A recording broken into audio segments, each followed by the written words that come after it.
Welcome to our channel. Today we how to use Buffer for scheduling sales-driven content, detailed guide step by step clearly.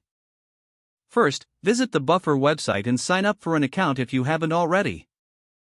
Once logged in, you'll land on your dashboard where you can see your social media accounts. Connect the social media accounts you want to use for scheduling content by clicking on the Manage Social Accounts section.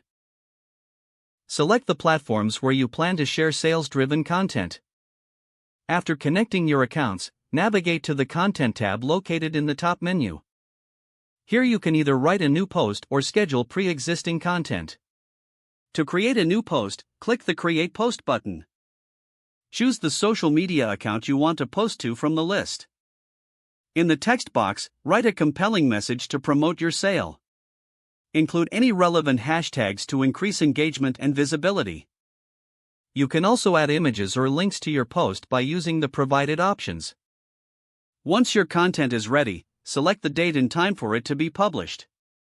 Use Buffer's scheduling tool to find the optimal time for your audience. After choosing the time, review your post for any typos or errors.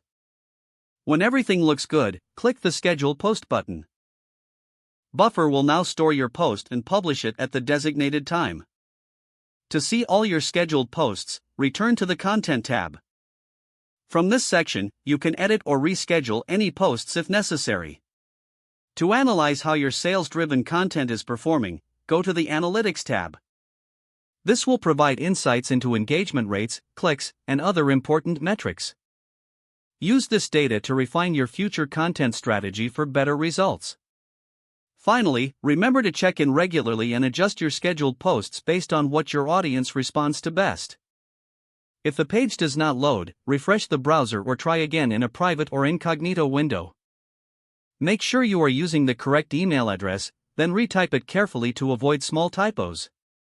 If your password is not accepted, use the reset option and create a new strong password you can remember. Check your spam folder for verification or security emails, then complete any requested confirmation steps. Enable two-factor authentication if available to improve account security and reduce unauthorized access risk. After signing in, review your profile details so your contact information and settings are accurate and current. Don't forget to like this video and subscribe to our channel for more step-by-step tech guides.